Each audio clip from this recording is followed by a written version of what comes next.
Olá, boa noite a você. Sejam todos bem-vindos e bem-vindas ao Sinapse CL desta segunda-feira, dia 9 de outubro de 2023. César, uma ótima noite para você. Boa noite, Robs. Boa noite para a nossa comunidade. É isso aí, vamos lá. Gente, é isso, né? Vamos falar sobre guerra, porque o Hamas, né, o grupo extremista islâmico, né, que controla a faixa de Gaza, bom, ele lançou no sábado uma ofensiva contra Israel, né, e a resposta do premier israelense, Benjamin Netanyahu, foi declarar guerra, né? E ele disse que a guerra não terá fim até que o inimigo seja completamente eliminado. César, me parece que vai ter cauda longa, já, né, chamou, né, recrutou mais de 3.000 pessoas, né, da reserva, enfim, parece que vai ter invasão terrestre também. Enfim, há muito tempo, né, que esse conflito existe, mas parece que também está longe de terminar. Sim. Faz 75 anos que o povo, sobretudo o povo palestino, vem enfrentando essa guerra. É óbvio, não cabe sequer abrir dúvida de que todo método de violência, de morte, de assassinato, de sequestro é absurdamente condenável. Ninguém seria louco de negar isso. Agora, isso se aplica para todas as vidas humanas. Isso não pode se aplicar com base numa hierarquia moral que condena quando isso acontece só com um dos lados. Eu, particularmente, condeno qualquer tipo de violência, qualquer tipo de discurso de violência, qualquer tipo de ato de violência contra qualquer ser humano. Então é simples assim, não é tão difícil de entender essa postura. Agora, infelizmente, Roberta, eu preciso te dizer isso, o que a gente entende por sociedade internacional é um grupo muito restrito de países. É um grupo muito restrito de países que está resumido a Estados Unidos, Europa Ocidental, Austrália, Japão, esse tipo de coisa, entende? O restante do mundo não conta com o mesmo nível de sensibilidade e solidariedade no que diz respeito às coisas humanas, quando seus cidadãos são atacados, quando, enfim, todo tipo de barbaridade e de violência são perpetradas contra essas pessoas. Vamos ver, vamos acompanhar de perto o que vai acontecer. Nesse momento fica o meu pedido para que a gente tenha o mínimo de empatia, de solidariedade, para que a gente seja menos agressivo nos comentários, nas falas, que a gente consiga demonstrar o mínimo de solidariedade com todos os mortos, com todos os civis, com todas as pessoas que estão sofrendo de ambos os lados nesse sentido. Eu acho que esse é o único recado que eu posso avançar nesse momento. Sim, César, vidas estão em jogo, né? Vidas foram perdidas e, pelo que tudo indica, está muito longe de terminar, né? Enfim, temos brasileiros também por ali. Enfim, é uma preocupação, né? Porque vidas sim importam e elas não têm uma segunda chance. Exato. É sobre isso. Vamos receber o nosso convidado? Vamos lá, Rô. Vamos lá? Olá, muito boa noite. Olha só, ele estuda Ciências Sociais na USP, é educador popular, youtuber e palestrante. O nome dele é Tiago Torres, só que é mais conhecido mesmo como Chavoso da USP. Seja bem-vindo ao nosso Sinapse, é um prazer receber você aqui, Chavoso. Salve, salve aí, boa noite. Boa noite, Roberta, boa noite, César, boa noite a toda a audiência que está assistindo nós. Muito obrigado aí pelo convite. É um prazer muito grande estar aqui trocando essa ideia com vocês hoje. Obrigado, Chavoso. A gente que te agradece, cara, a tua disponibilidade. Vamos lá, cara, eu quero começar a primeira pergunta te questionando como é que você aparece para a internet, como é que você ganha essa ressonância e essa relevância que você tem hoje na internet. Eu sei que você de alguma forma começou a criticar, né, as injustiças, aquilo que você percebia em termos socioeconômicos, em termos políticos dentro da própria Universidade de São Paulo, e isso está muito correlato à forma como eu abri o programa hoje. Acho que esse teu tipo de questionamento é muito válido porque denuncia essa hierarquia moral segundo a qual algumas vidas acabam valendo mais do que outras. Conta um pouquinho pra gente, Chavoso, dessa tua trajetória, o que aconteceu no sentido de você ganhar essa ressonância que você ganhou na internet, cara? Bom, primeiramente eu acho que é importante falar uma coisa que eu sempre falo nos meus vídeos, aí nas minhas palestras, que existe um apartheid na cidade de São Paulo. Existe um apartheid no Brasil todo, mas em São Paulo ele é muito forte, né? O que é esse apartheid? É uma segregação socioeconômica, racial, etc., né? Dentro dessa cidade, que é a mais rica do país, que é a mais rica da América Latina, e se vende para o Brasil e para o mundo como esse grande polo de riqueza e de oportunidades, né? Mas que tem uma imensa população segregada em periferias muito distantes das regiões centrais. Eu nasci e cresci, por exemplo, em Ândia, né, no extremo norte de São Paulo. Existem periferias na Zona Sul que levam 3 horas para chegar no centro, Parelheiros, Marcilac, que são áreas até mesmo rurais, né? Então é um lado de São Paulo que a maioria das pessoas não conhece. Nem mesmo quem é do centro de São Paulo e muito menos quem é de fora de São Paulo, né? Então, quem vem para São Paulo até acha que não existe favela aqui, né? Porque geralmente as pessoas se hospedam ali no centro e aí não vê favela, por quê? Porque as favelas estão escondidas nas periferias, né? Diferente, por exemplo, do Rio de Janeiro, que para qualquer lugar que você vai, você vê favela. Em São Paulo, a gente está escondido, né? Então, quando eu saio dessa bolha, desse apartheid, dessa segregação da periferia para ir acessar a Universidade de São Paulo, que também é considerada a maior universidade do Brasil, a melhor universidade da América Latina, é uma universidade extremamente tradicional na formação da elite paulista, que deixou aí para o Brasil vários políticos, presidentes, ministros, né? Então, quando eu consigo acessar essa universidade, acontece um choque de realidade assim brutal na minha vida. Eu comecei a ter contato com a realidade que eu nunca tive na minha vida, tá ligado? Então, se na periferia, filho de pais que são migrantes nordestinos, que é outra realidade que quem é de fora de São Paulo não sabe, mas a periferia de São Paulo é majoritariamente nordestina. Minha mãe é pernambucana, meu pai é piauiense.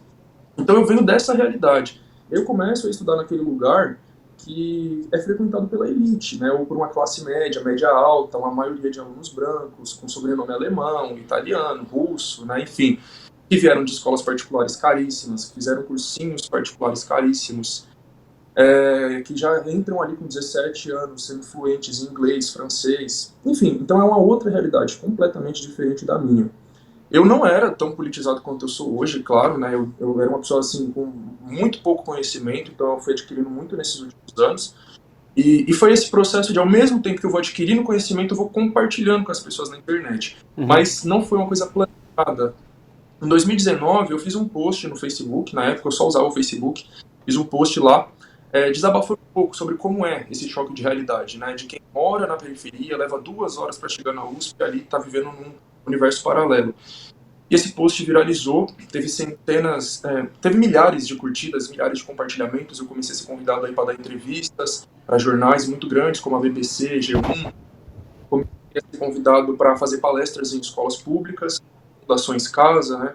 São instituições de medida socioeducativa, para quem é de fora e não sabe, fora de São Paulo.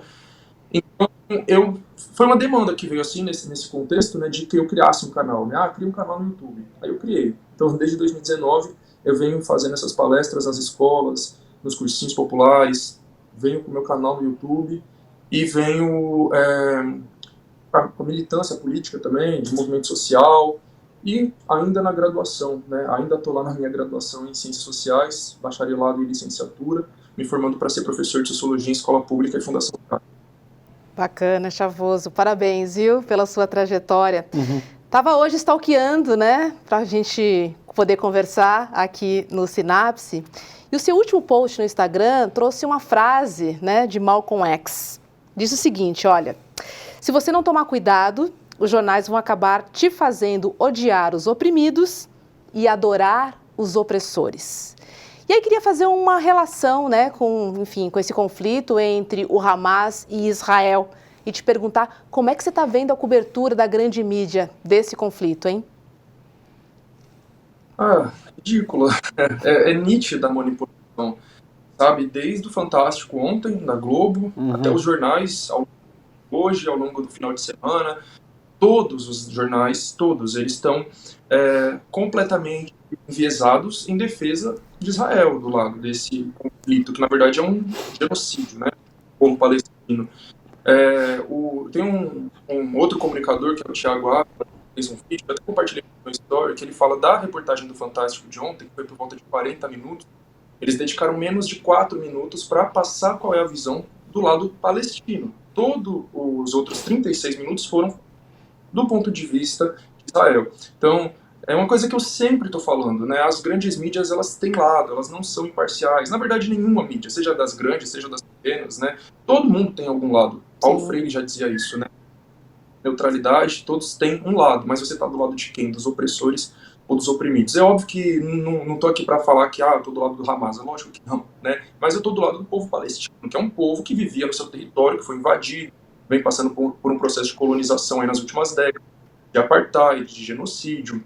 O que eu falo ali naquele post, né, além de levantar essa frase do Malcolm X sobre a manipulação das grandes mídias, outro objetivo do meu post ali foi trazer um paralelo com a nossa realidade aqui no Brasil. Né? Então eu comecei a minha primeira resposta falando que existe um apartheid na cidade de São Paulo. Isso não é falado que existe um apartheid em São Paulo, que existe apartheid no Brasil. A gente fala em apartheid, né, quando não fala de Palestina, fala do quê? África do Sul, Estados Unidos, mas nunca falado sobre Brasil, porque aqui nunca teve, na legislação, nada dizendo que, né, negros e brancos não são iguais perante a lei, negros não vão poder frequentar os mesmos espaços que brancos. Beleza, a lei nunca disse isso, mas a realidade prática se constituiu dessa forma. Então, quando eu entro dentro da USP, a imensa maioria que eu vejo lá, como eu disse, é branca. Quando eu vou palestrar numa Fundação Casa, a imensa maioria lá é preta. Quando eu vou palestrar numa escola pública de periferia, a maioria é, entre aspas, parda, né? São negros de pele mais clara. Então, até nisso existe essa gradação de cor, né? Nos espaços mais... nos piores espaços, né? Nas casas de detenção, na rua, né? As pessoas em situação de rua são as pessoas de pele mais escura, e nos espaços mais privilegiados são pessoas com a pele mais clara. Então, dentro dessas regiões periféricas, dessas favelas em que a gente sobrevive, nesse regime de apartheid não declarado, o Estado chega também somente para matar a gente, para reprimir, para matar, para prender. E aqui no estado de São Paulo, eu trouxe ali nesse último post do meu Instagram 2 exemplos, só 2, mas eu poderia trazer vários, né? 2 exemplos de como que o exército de Israel sustenta, financia, inspira a polícia militar do estado de São Paulo.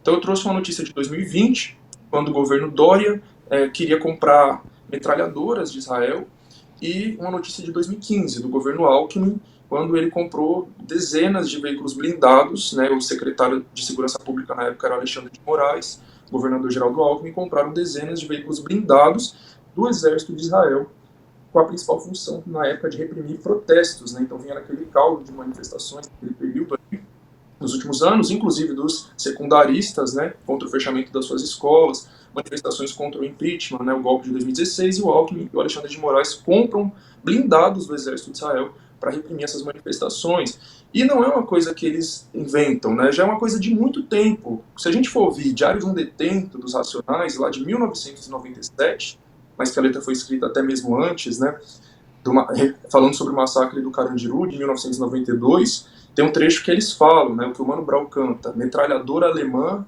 ou de Israel, extração que nem papel. Então, a militar de São Paulo já está sendo abastecida pelo exército de Israel há décadas para fazer esse genocídio da população periférica negra e indígena no Brasil.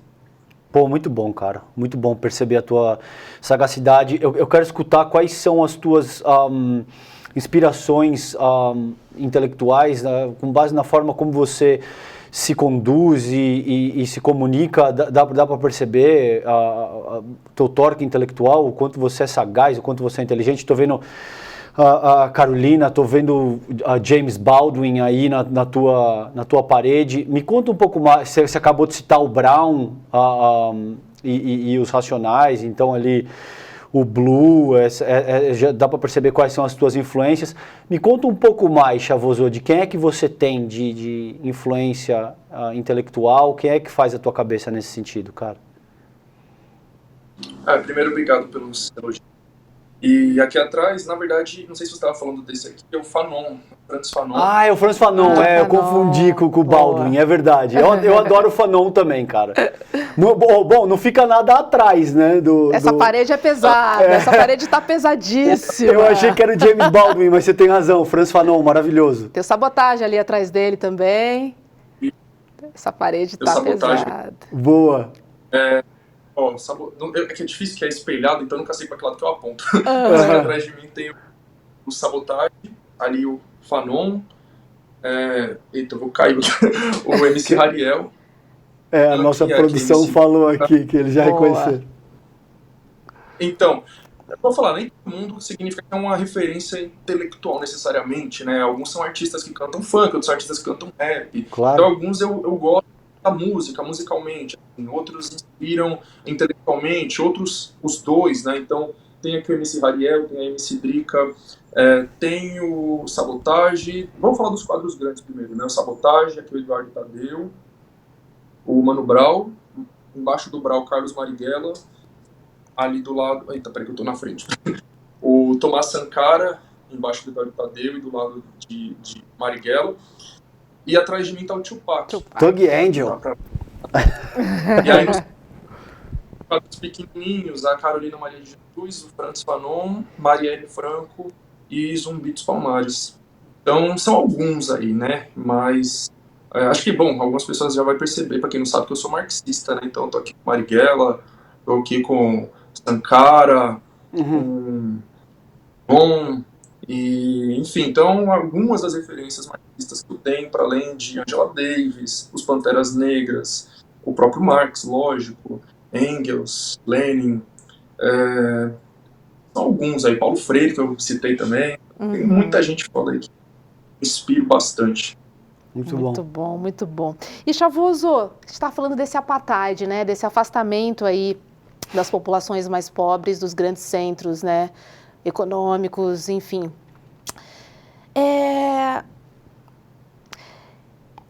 Você acha que esse afastamento faz com que o pessoal da quebrada se frustre, esteja completamente frustrado com a política de hoje em dia? Faz com que a quebrada não vislumbre ou não tenha uma esperança de mudança, pelo menos no curto prazo e nem no médio, posso dizer assim? É uma pergunta bem complexa, mas eu acho que sim, sabe, de um modo geral, infelizmente, né, eu acredito que sim, a gente, na periferia em geral, tem uma visão muito desesperançosa mesmo da vida nesse sistema político, sistema econômico em que a gente vive. Se for pensar numa mudança coletiva, tá ligado? As pessoas, elas acabam pensando mais em mudanças individuais, mas isso não é por causa delas, não é porque elas querem ser assim, é porque a gente vive num período do capitalismo, né, que muitos vão chamar de neoliberal, mas aprendi com o meu professor Alisson Mascaro que o termo mais correto seria o pós-fordismo, né, o capitalismo pós-fordista, mas que é mais conhecido como neoliberal.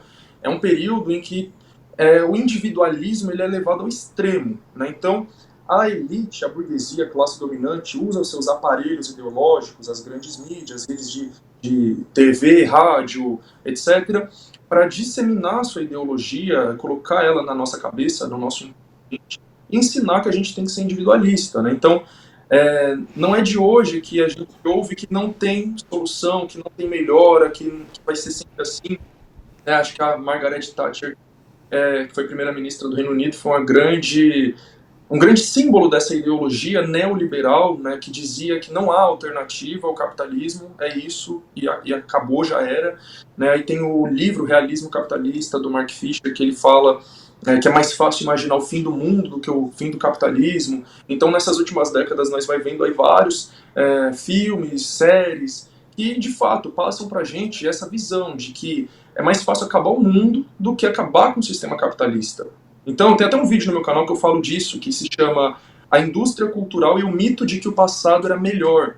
Então, esses filmes, quando a gente vai assistindo desde a infância, eles vão ensinando pra gente que o quê? O passado era melhor do que o presente. Então, é um passado idealizado, é um passado fantasioso, é um passado que não tem conexão com a nossa realidade atual. Por que a gente vê tanta pessoa falando assim, escravidão é coisa do passado, tem que deixar isso pra lá, isso aí não tem nada a ver com a atualidade, não sei o quê.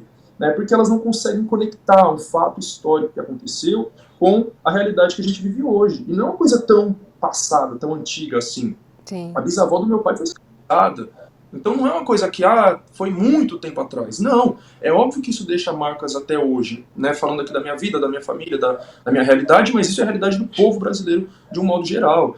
Então, é porque a gente não conseguiu, aliás, a gente não conseguiu não, né? Quem controla os aparelhos ideológicos, que vai desde das produtoras de filmes, séries, novelas, até mesmo as escolas são aparelhos ideológicos, né? Quem produz os livros didáticos, quem ensina aos nossos professores e diz como eles têm que ensinar pra gente a história do nosso país, faz a gente acreditar isso, né? Que a história é uma coisa completamente descolada da nossa realidade atual e não tem nada a ver, né? O fato de só ter branco na USP, só ter preto na favela, na Fundação Casa, na cadeia, na rua, na Cracolândia, é por acaso, não é consequência de 400 anos de escravidão. Então, isso é o passado que esses filmes passam para nós. E o que eles passam no futuro? É o fim do mundo. Né? O fim do mundo, ou então quando existe uma outra sociedade futura, né? Eu reparava isso quando eu era criança, que eu gostava de Futurama, né? Um desenho lá do mesmo criador do né? Eu achava, claro, quando eu era criança eu não percebia isso, eu percebi isso depois que eu cresci, né? Que no Futurama eles vão para outros planetas, mas isso não é só Futurama, né? Você vai ver Star Trek, Star Wars, eles vão para outros planetas no ano 3000, sei lá, e eles vivem o padrão de vida estadunidense. Tá ligado? Aquele sonho americano tá reproduzido ali num planeta, não sei aonde, daqui a 3.000 anos. Então é isso, o futuro ou continua o capitalismo no futuro e ele é expandido para outros planetas, o que é impossível de acontecer, porque se o capitalismo continuar existindo, ele vai destruir a vida na Terra, enfim. Ou então, exatamente isso, né? Acaba a vida na Terra, mas aí uma pequena elite, ali uma pequena parcela da elite se salva, constrói uma estação espacial, vai colonizar Marte. Então os filmes ensinam isso pra gente. E uma coisa que a gente percebe em muita gente é que elas estão mais dispostas a pegar em armas para ir para um apocalipse zumbi do que para fazer uma revolução. De tanto que elas foram dominadas por esses filmes, séries aí, né? Zumbilândia, The Walking Dead, é isso. Todo mundo fica, não, porque se tivesse um apocalipse zumbi eu ia pegar em armas e não sei o quê. Tá ligado? É lamentável. Então, voltando lá para sua pergunta, essas grandes mídias, séries, lá, que eu já falei, elas fizeram as pessoas acreditar que realmente não vai ter uma mudança social.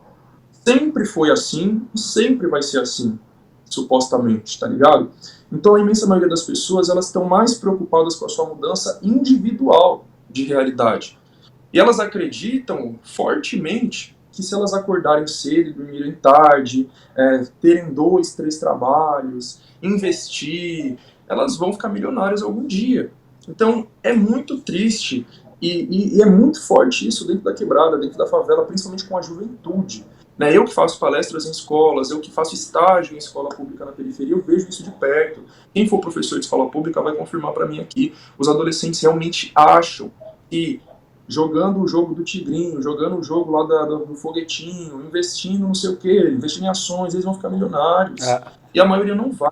Se alguém vai ficar, vai ser 0,1%, tá ligado? Esses caras que ficam milionários na internet, eles iludem as pessoas falando, eu fiquei milionário investindo ou apostando. Não é verdade, eles ficaram investindo, fazendo publi, vendendo curso, ou de outras formas, tá ligado?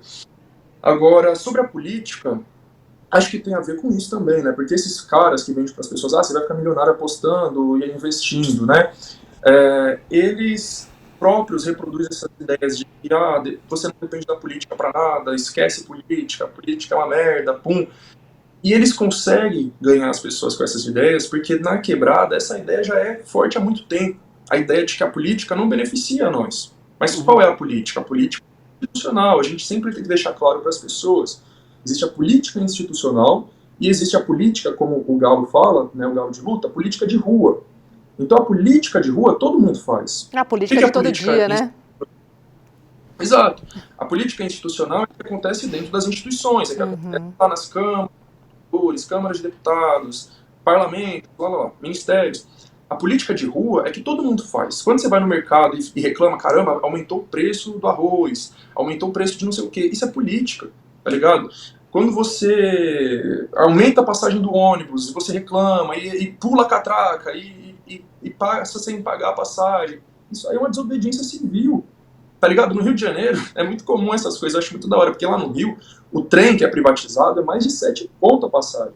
Pergunta se o povo paga. Eles pulam o muro, tá certíssimo.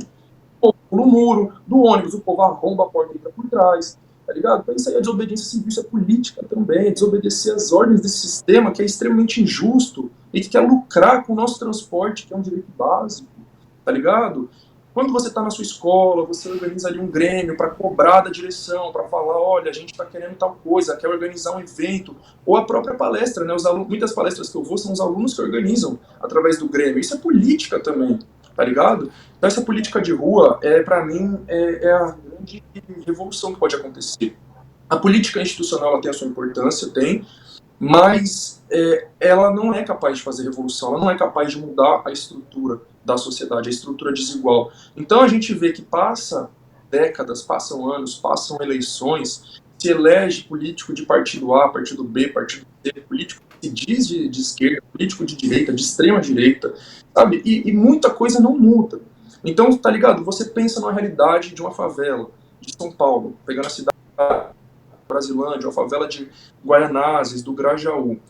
Essa pessoa prefeitura do PT, ela viu prefeitura do PSDB, ela viu prefeitura do MDB, do PSD, e o córrego continua lá, o esgoto continua correndo uma parte continua morando em barraco de madeira. Então, o estrutural não mudou. Ah, não mudou nada? Mudou alguma coisa, tá ligado? Principalmente se tratando da prefeitura de Luiz Erundina. Ela foi a que mais conseguiu fazer mudança. A Marta Suplicy fez algumas mudanças importantes na época dela também, mas o grosso, assim, permaneceu, tá ligado? Mas só pra não parecer que alguém, com certeza o povo vai comentar, nossa, o Thiago tá falando que é tudo igual. Não é tudo igual, tá ligado? A Luiz Erundina foi quem asfaltou a quebrada que eu cresci, tá ligado? Elisa Maria, na Brasilândia. Então, foi no governo asfaltada, quebrada, tá ligado? Ela construiu muita moradia popular na Zona Leste, tem bairros ali de São Mateus que ela idolatrava, e o povo conseguiu moradia no período da prefeitura dela, tá ligado? Mas é por quê? Porque ela é uma mulher de baixo, né, que veio de baixo, com essa visão voltada pro povo de baixo, tá ligado? Então, quando a gente for votar, tem que votar nisso, pessoas que têm a mesma realidade que nós, que veio da nossa realidade e que tá de fato preocupado com nós. Porque mesmo pessoas que se dizem de esquerda, mas que vêm de uma realidade rica, elas não vão ter a mesma sensibilidade que a gente tem, porque ela não está ali diariamente apanhando da polícia, contando moeda para comprar comida, para passar no ônibus, tendo que pedir carona para o motorista, para ir numa entrevista de emprego, tá ligado? Então, eu acho que, como dizia aqui Carolina Maria de Jesus, que está aqui atrás de mim, né, a fome também ensina, né, ela falava sobre o Brasil precisar ser governado por alguém que passou fome. Porque porque é a sensibilidade de você ter passado por aquela situação, você ter a noção de urgência daquela situação, tá ligado? Vocês reparem no meu Instagram quanto que eu falo sobre violência policial, tá ligado? Eu sou um dos poucos, assim, um dos pouquíssimos criadores de conteúdo de esquerda, seja comunista ou que quer que seja, que fala todo dia de violência policial, todo dia. Por que eu sou um dos únicos que fala todo dia?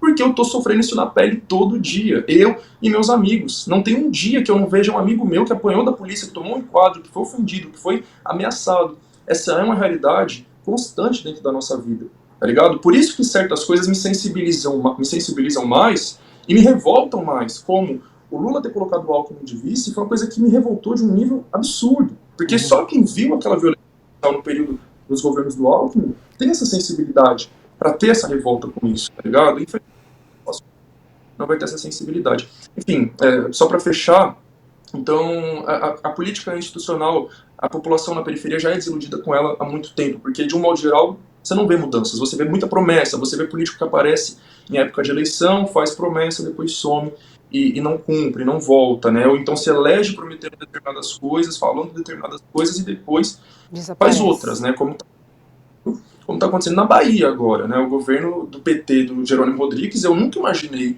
que ele faria essas operações policiais que estão matando dezenas de pessoas, sabe? Isso é uma coisa surpreendente, assim, para mim, pelo menos que não tenho muito contato com a política baiana, talvez quem é de lá já fala isso aí, não tem, né? Mas é complicado, né? Então, o sentimento de desesperança com a política institucional é muito forte na periferia, e não é de hoje também. Tanta coisa que eu poderia comentar em cima disso. Ele cita várias categorias teóricas de autosser, por exemplo, com aparelho ideológico de Estado. O próprio Fanon, quando você fala o quanto a mentalidade colonizada está introjetada na nossa população, sobretudo na nossa população periférica.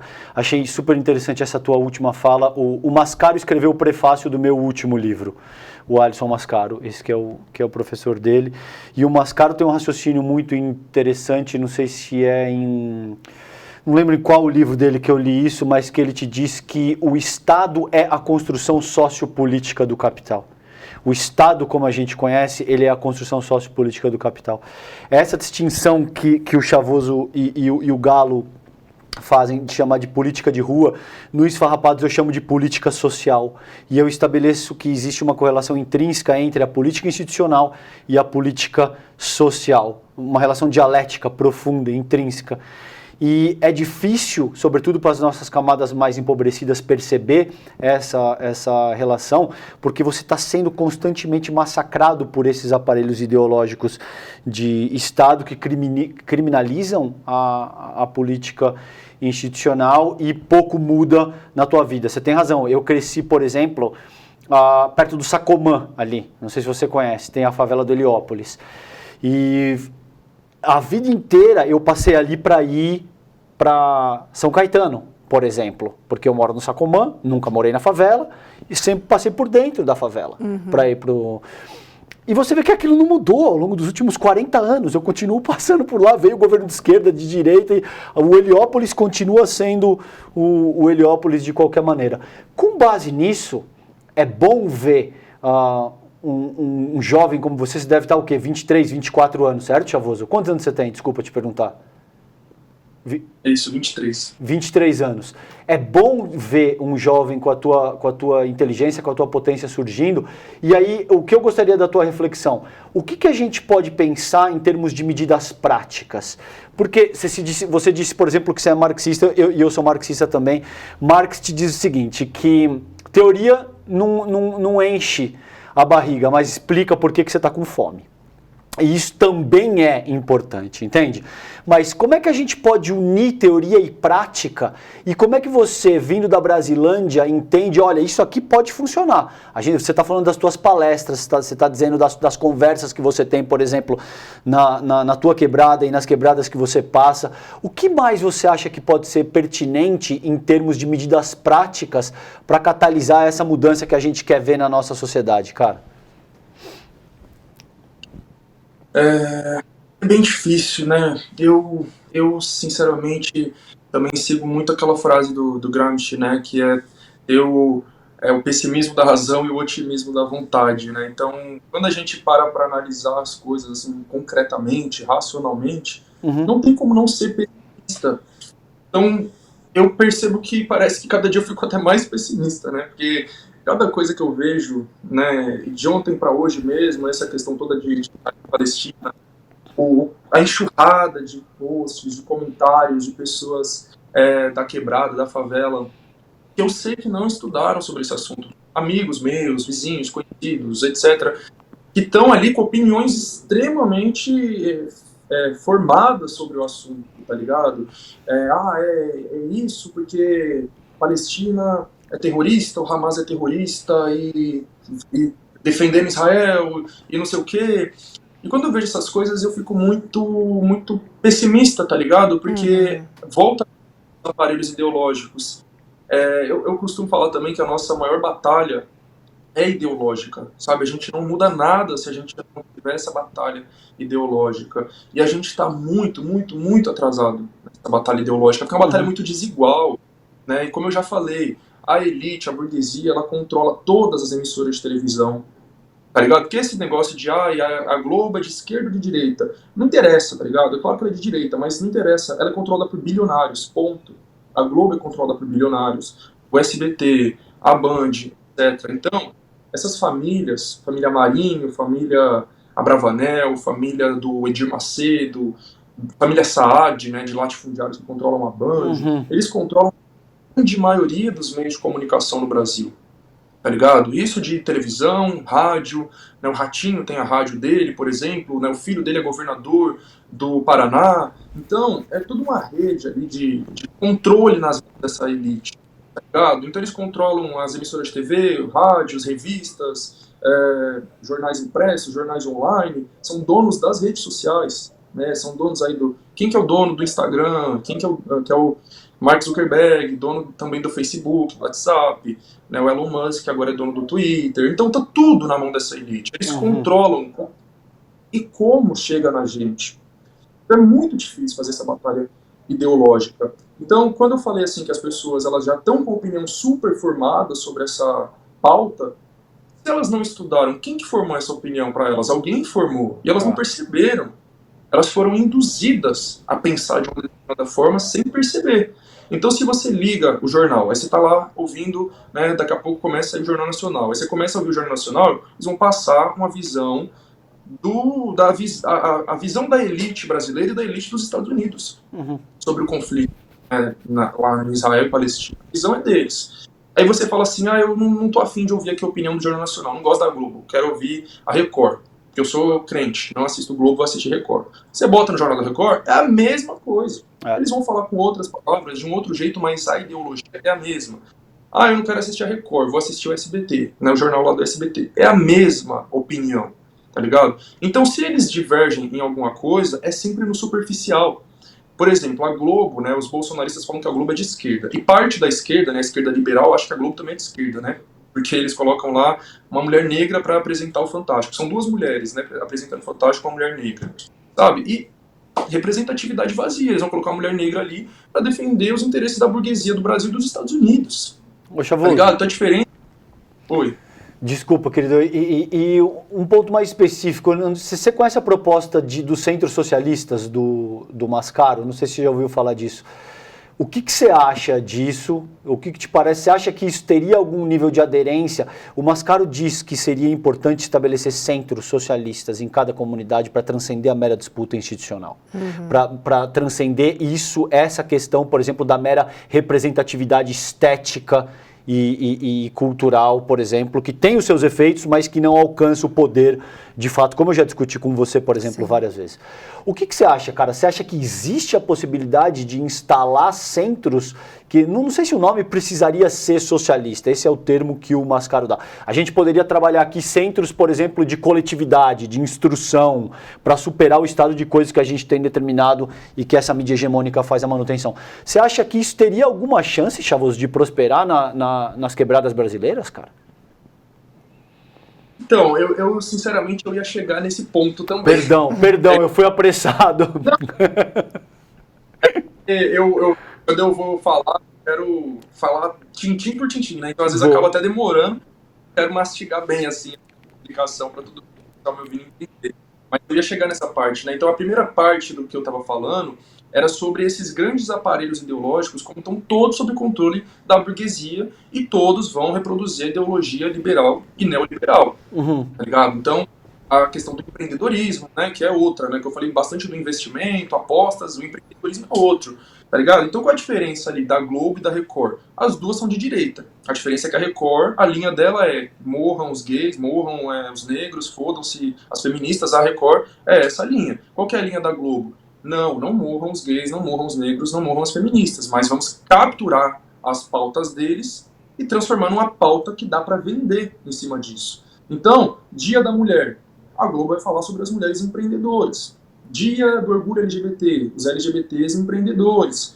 Dia da Consciência Negra, os negros empreendedores. O que é empreendedor de 2016 para cá no Brasil? É a pessoa que perdeu o seu trabalho por causa da reforma trabalhista do Temer ou por causa da lei lá como foi a lei que ele falou? Eu esqueci o nome da lei lá.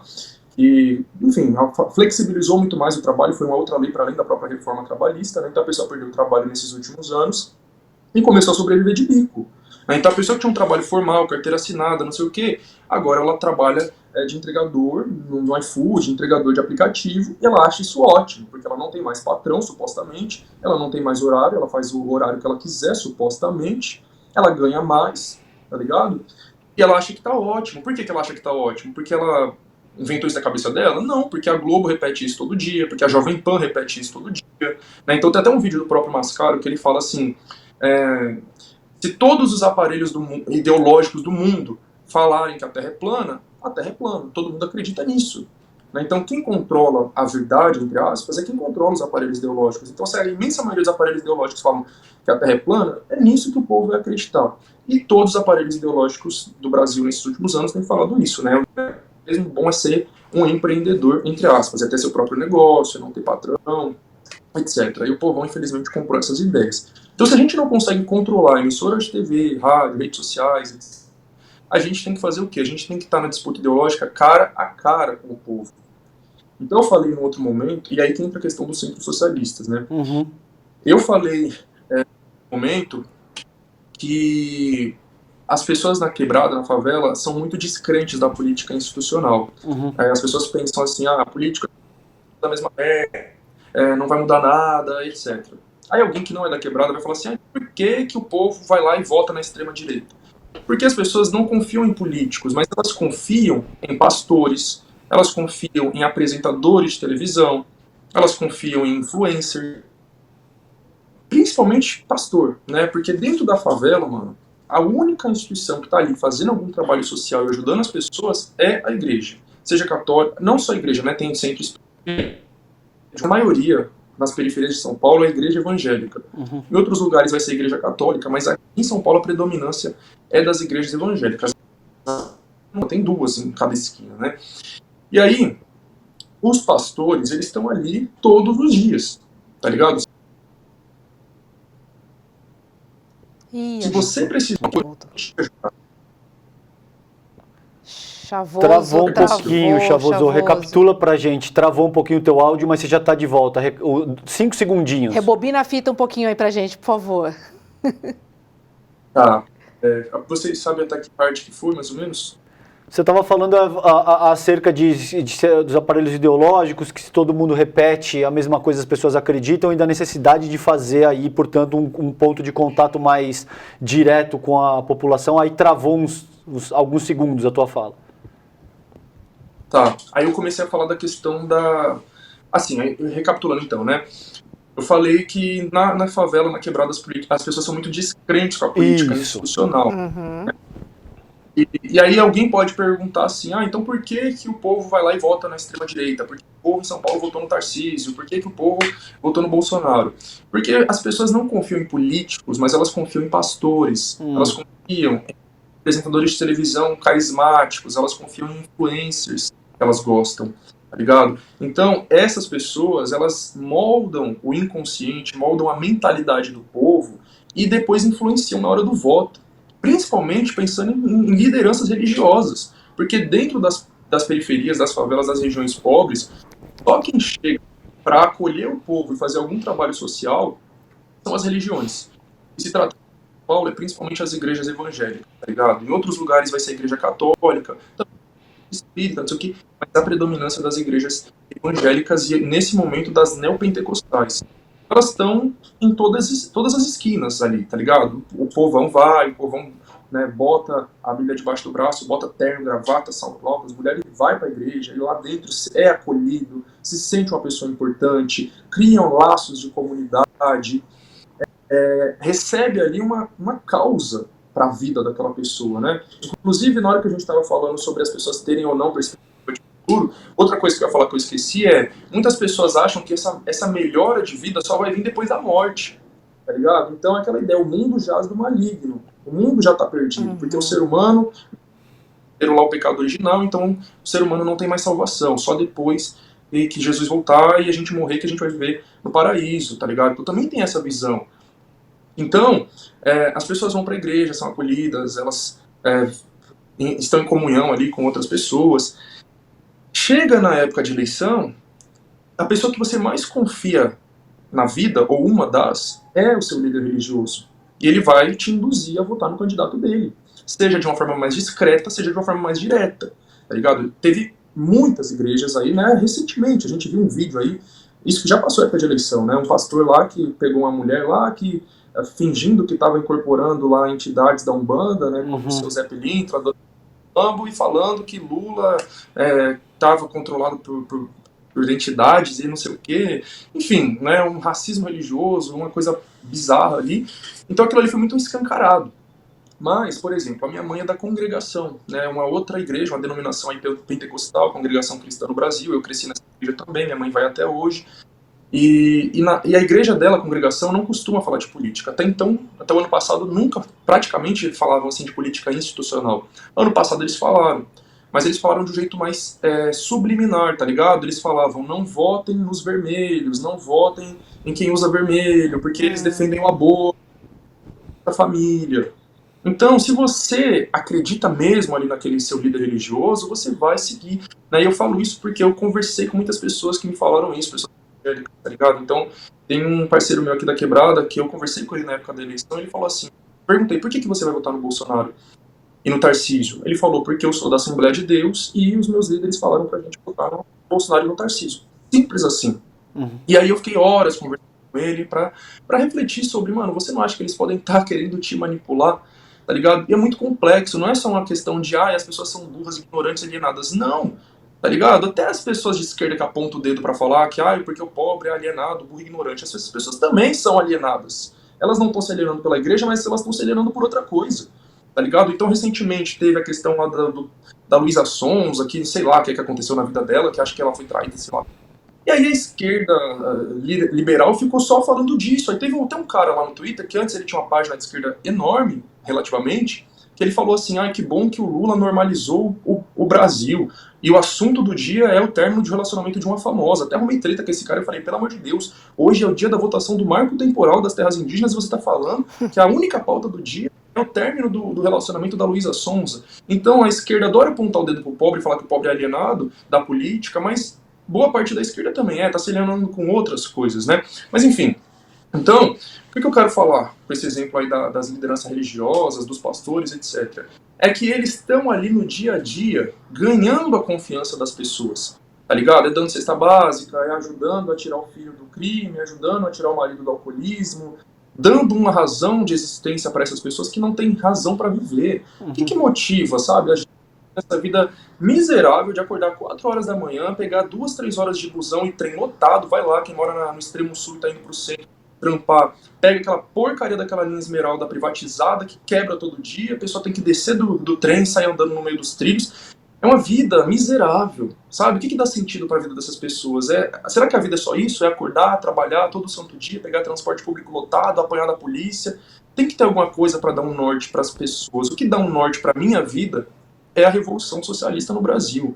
É saber que eu preciso inspirar outras pessoas a odiar esse sistema e a se organizarem para destruir esse sistema e construir um outro. Mas o que dá razão para a existência da maioria do nosso povo é isso, é ide e pregai, é converter os outros à palavra de Cristo e esperar que eu vou ter uma recompensa lá após a morte na minha vida eterna. Então é isso que está dando sentido para a vida das pessoas, tá ligado? A questão dos centros socialistas que o professor Alisson Mascaro fala, com todo respeito a ele, mas ele não inventou a roda, né? Já existem muitas organizações nas quebradas há muito tempo que são como centros socialistas, mas com outros nomes, né? Então eu que rodo muito aí São Paulo, região metropolitana, palestrando, eu sempre estou descobrindo organizações que estão há décadas fazendo um trabalho fantástico, né? Então, recentemente eu palestrei numa escola no distrito de Anhanguera, é um distrito que até quem é de São Paulo eu nem vou falar, fica no extremo noroeste de São Paulo, depois do Jaraguá. E ali, naquele distrito de Anhanguera, que carrega esse nome terrível, né, desse bandeirante assassino, né, Anhanguera em tupi significa diabo velho, eu conheci uma organização que, infelizmente eu não me lembro do nome agora, mas eles têm um espaço cultural ali, né, eles fazem várias atividades políticas e culturais muito foda ali no distrito de Anhanguera, eles me presentearam com um livro contando toda a história da luta deles. Falaram para mim assim, aqui no nosso distrito não tem nenhum aparelho cultural público, do Estado, da Prefeitura, nenhum. Tudo que tem aqui de cultura é a gente mesmo que toca, moradores. E tudo que tem ali que foi conquistado foi de luta dos moradores, né? Falaram para mim que principalmente das mulheres, que foi ali, fechou aquela rodovia, a Anhanguera, fez muita manifestação, tacou muito fogo em pneu para ter o básico ali, para ter escola, para ter posto de saúde. Então, já tem muitas instituições, entre aspas, dentro das quebradas, fazendo um trabalho ali de organização política, disputa ideológica, coletivização do povo. Mas isso tem que ser expandido, né? O que tem até hoje é importantíssimo, mas é muito pouco, né? Então eu acho que isso tem que ser expandido, isso tem que ganhar apoios, como por exemplo o deputado federal Glauber Braga, que comprou essa aqui, ajudou a fundar alguns, né? Eu conheço vários, já palestrei em Ribeirão Preto, no interior de São Paulo. Então precisa de mais pessoas que comprem essas ideias, principalmente pessoas com dinheiro, pessoas com recursos, tá ligado? Porque eu próprio também participo de um negócio nesse sentido, né, de um movimento social que faz um trampo de cursinho popular na favela, de ocupação, de várias coisas, tá ligado? Aula de capoeira. E o que mais falta muitas vezes é o quê? Recursos. E mãos também, pessoas para participar das coisas, tá ligado? Então, infelizmente, a maioria da esquerda prefere o quê? Ficar dentro da sua casinha, dentro do seu condomínio, dentro do seu centro acadêmico da universidade, tweetando, xingando os outros lá no Twitter o dia inteiro, ao invés de estar construindo o cursinho popular. Vai lá pegar seu conhecimento, vai dar uma aula no cursinho popular, vai lá na ocupação, você aí formado em direito, formado em em arquitetura, vai na ocupação ali, ajudar aquele pessoal ali naquela ocupação, formado em direito, vai ajudar aquele tanto de demanda que tem na quebrada, tá ligado? De jovem forjado pela polícia, de adolescente sendo preso e não tem, não consegue defensoria pública ou demora muito, etc.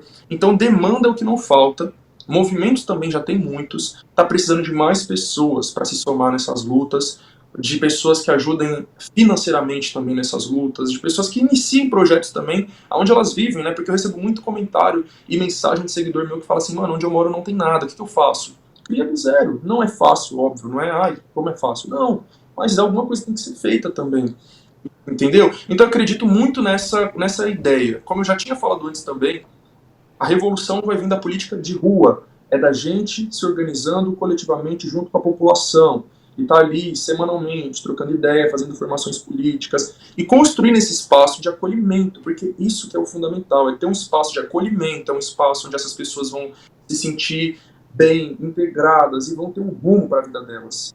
Fala, mano, eu quero viver em prol dessa causa aqui, porque eu realmente acredito nela, tá ligado? Então, a esquerda majoritária, né, eu digo, o que o povão conhece da esquerda não é atrativo nesse sentido, tá ligado? Do povão falar assim, eu mato o mundo para defender esse partido, esse político e essa causa. O povo não é atrativo nesse nível, é atrativo no máximo para você votar ali numa eleição, como foi a última eleição, né? Só para eu fechar essa resposta, mas inclusive aqui reproduzindo até uma própria fala do professor Mascaro. Porque eu falo isso, porque às vezes eu falo as coisas, aí os petistas brancos adoram me atacar e me xingar. Aí quando é um homem branco falando, aí ele... né? Então, o professor Alisson Mascaro, professor da USP, né, ele falou que na época da eleição do ano passado, no segundo turno, foi entre o Lula e o Bolsonaro, foi uma disputa muito acirrada e muito difícil, porque... E muita gente ainda se surpreende, nossa, como que tanta gente votou no Bolsonaro, como que ele teve 58 milhões de votos, porque, querendo ou não, as ideias dele, por mais bizarras que sejam, elas estavam mobilizando ali os sentimentos das pessoas. A extrema-direita, ela mexe com quais sentimentos? Sentimento de medo, sentimento de revolta, de ódio, tá ligado? Então esses sentimentos de medo e de raiva são os sentimentos que mais impulsionam as pessoas. Você consegue mexer ali no inconsciente da pessoa, botar um medo do kit gay, o medo de que a sua igreja seja fechada. E essa fake news ficou muito na favela, de que Lula fecharia a igreja. A fake news de que vai fechar a igreja, vai transformar seu filho em gay, com uma madeira de piroca, com ideologia de gênero, banheiro unissex. Então, é o medo, é o pânico moral. Isso mobiliza as pessoas. E o ódio e a raiva, que é a consequência disso, né? Porque quem é que quer fechar sua igreja? Quem é que quer colocar banheiro unissex na escola do seu filho? Supostamente é o Lula e o PT. Então a gente mobiliza toda a nossa raiva e nossa revolta contra eles. Então o bolsonarismo ele é muito pautado nisso, né? Medo e revolta. Revolta contra o PT, contra a esquerda de um modo geral, mas contra o PT porque, de um lado, eles são os maiores ladrões corruptos da história do país, eles querem acabar com a família, tradicional cristã, não sei o quê. Enfim, então tem esse lado, né? E aí vem essa revolta que mobiliza as pessoas, que faz as pessoas quererem sair da sua casa para ir lá votar no dia da eleição para falar, não, porque eu vou salvar a minha fé, né? Minha vizinha. Você tem uma vizinha, né, que ela coordena meio que uma igreja. Eu falei em traços porque meio que uma casa de oração, ela bota... É isso, o padrão da igreja evangélica na favela de São Paulo não é aquela, o templo de Salomão, não. É uma garagem que a pessoa bota 5 cadeiras ali e ela fica pregando ali para aquelas 5 pessoas que às vezes é os parentes dela e um amigo, tá ligado? Então minha vizinha botou 5 cadeiras na garagem dela e prega todo santo dia. Ela é uma senhora que eu acho que ela deve ter mais de 60 anos, uma senhora negra, nordestina, mora na favela, evangélica roxa. Na época da eleição eu sofria ouvindo aquelas coisas que a minha vizinha falava, tá ligado? Ela falava assim que Lula quer fazer igual na Coreia do Norte, que ele quer fechar as igrejas, e eu mato o morro para defender minha fé, para defender o cristianismo. Se tiver que morrer, eu morro defendendo a minha fé, eu vou pra batalha. E aí a gente começa a entender um pouco daquele povo doido que foi lá pra Brasília no 8 de janeiro, tá ligado? É um povo que foi completamente manipulado pela Jovem Pan, pelo Nicolas Ferreira e por aí vai. Mas enfim, né, voltando para a eleição, então de um lado a gente tinha isso, era a extrema-direita mobilizando o medo e a revolta das pessoas, com pequenas, é óbvio, mas mobilizando. E do outro lado, a centro-esquerda ali, de mãos dadas com a direita tradicional, que o povo já viu que não presta, né, Alckmin, PSDB e companhia, dando as mãos, e falando o quê? A gente vai voltar a ser feliz de novo, porque a gente vai voltar a comer picanha e cerveja. Sabe? Então, assim, beleza, né? Eu entendo que essa ideia da picanha e cerveja era um simbolismo para o quê? Combater a fome, ter mais poder de consumo. Mas a gente não tá mais no Brasil de antigamente, tá ligado?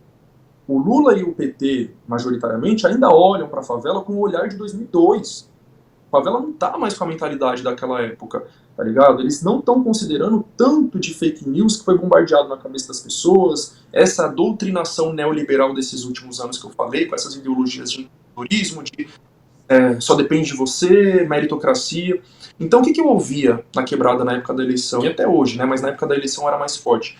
Ah, o Lula tá falando que vai dar picanha e cerveja para todo mundo, né? Então, se quem quer comer picanha e cerveja tem que trabalhar. O Lula tá querendo que sustentar vagabundo, tá ligado? Então, tem uma série documental que eu fiz no meu canal que se chama Volta pra Base, né, em referência àquela frase lá no discurso do Mano Brown em 2018.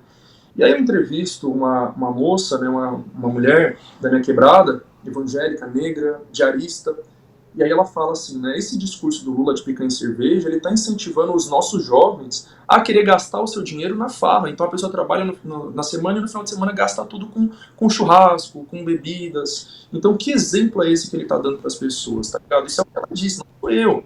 Então olha como isso foi interpretado. Às vezes uma coisa que foi até dita numa boa intenção ali, vamos combater a fome, vamos ter poder de consumo, etc. Mas isso chegou de uma outra forma, com outro entendimento e outra, né? Isso não é nada de novo. Isso não está apresentando uma nova visão de... As pessoas falam, nossa, que ideia inovadora. Não, é simplesmente voltar para o passado, tá ligado? E as pessoas não estão mais com essa visão de que, eu tô sem poder de consumo, vou voltar num governo que vai me dar poder de consumo. Não. Por causa dessa doutrinação neoliberal dos últimos anos, é o que, eu não estou conseguindo comprar alguma coisa, eu vou procurar mais um trabalho, vou trabalhar em 2, 3 empregos, 15, 16 horas por dia, que eu consigo comprar o que eu quero. Eu não dependo de governo, eu não dependo de político. Essa é a visão que o povão tá hoje em dia.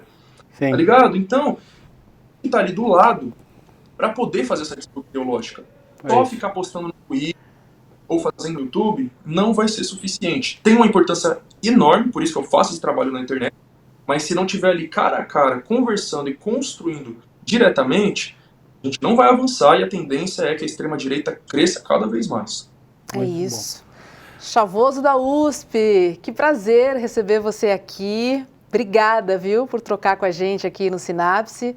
Boa semana para você. Você falou em picanha, mas eu sei que você é vegano. Eu ia te perguntar se dá para ser vegano sem gastar muito. Só para a gente finalizar, que já está na hora do jantar, porque, cara, é caro, né? Tá caro. Então. Você tem umas receitinhas boas aí?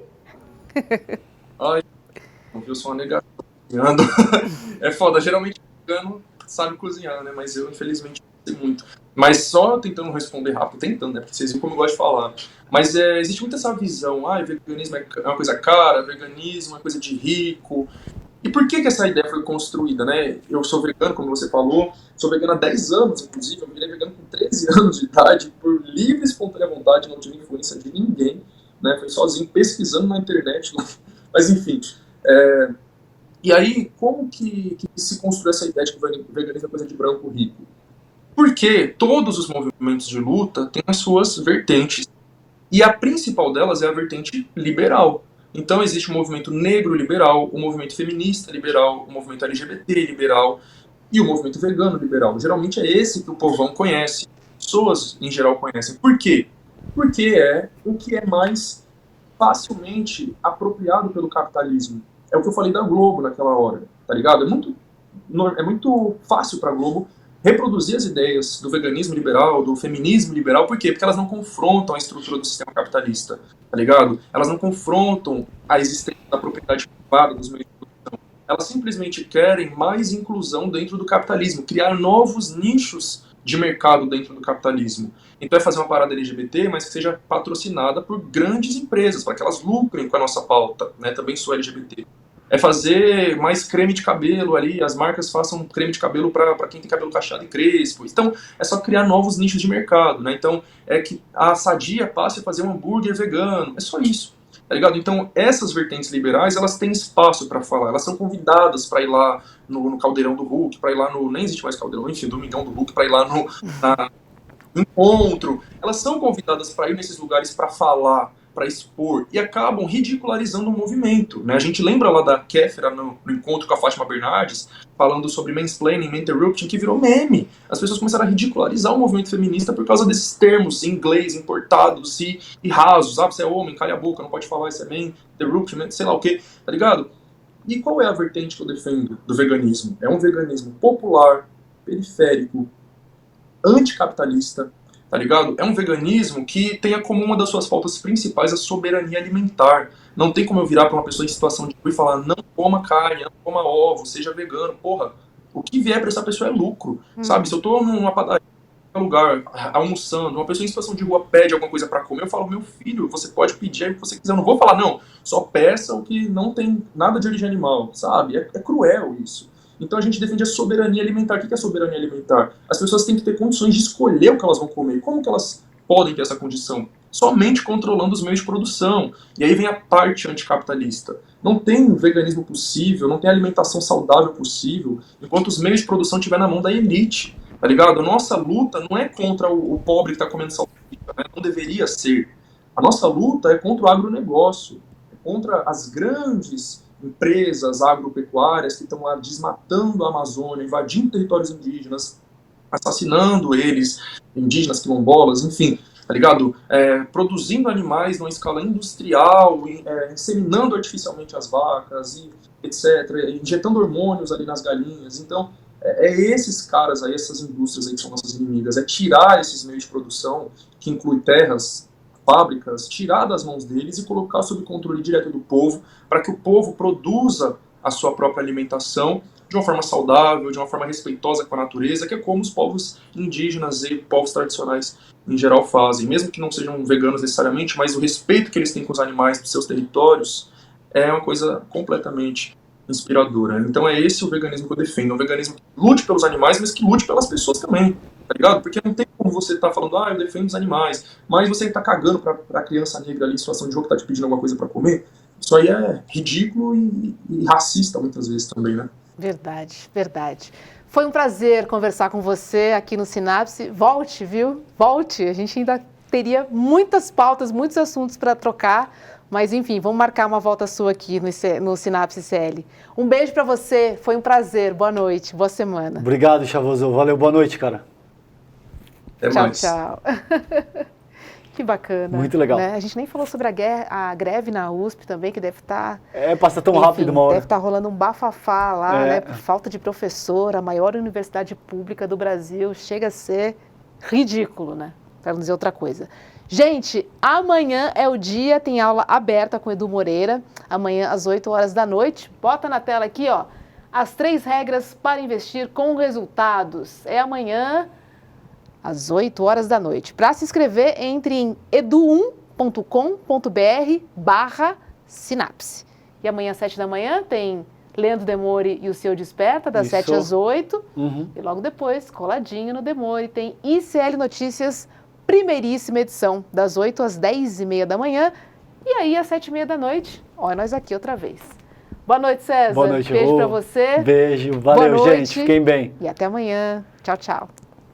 Fala, turma, é amanhã a nossa aula, as 3 regras para se investir corretamente. Uma aula que ninguém deveria faltar e eu te explico por quê. Porque talvez seja a aula onde eu coloquei de uma maneira mais concisa e mais simples 3 regrinhas, que eu tô chamando de regrinha porque é fácil de aprender, mas poderia chamar de regronas no sentido de que vai mudar completamente a relação que vocês têm com o mundo do dinheiro e dos investimentos. Se você já está inscrito, só ficar atento ali no seu e-mail, que é lá que vai chegar o link para você assistir a aula amanhã. Se não está inscrito, se inscreve agora, só clicar no link aqui em cima ou aqui embaixo e rapidamente, poucos segundos, você já vai estar inscrito na aula, tá bom? Um abraço e até amanhã.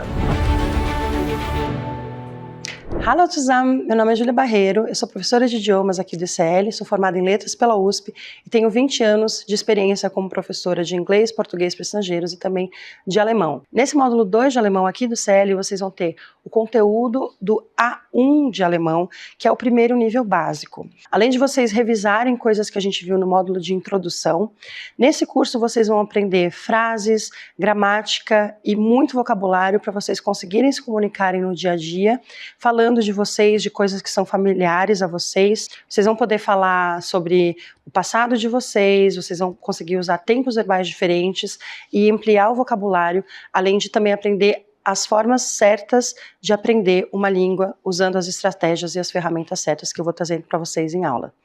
Venham se juntar a nós aqui no ICL. O curso de alemão está dentro do pilar profissional e aqui a gente tem 3 pilares. O pilar espiritual, onde vocês podem fazer, por exemplo, curso de yoga, de meditação. O pilar cultural, em que vocês podem aprender história, cultura, música. E o pilar profissional, em que vocês podem aprender várias línguas, além do alemão, inglês, espanhol, francês, italiano. E também cursos práticos como Excel, como PowerPoint. Então, se juntem a nós nessa comunidade que está só crescendo.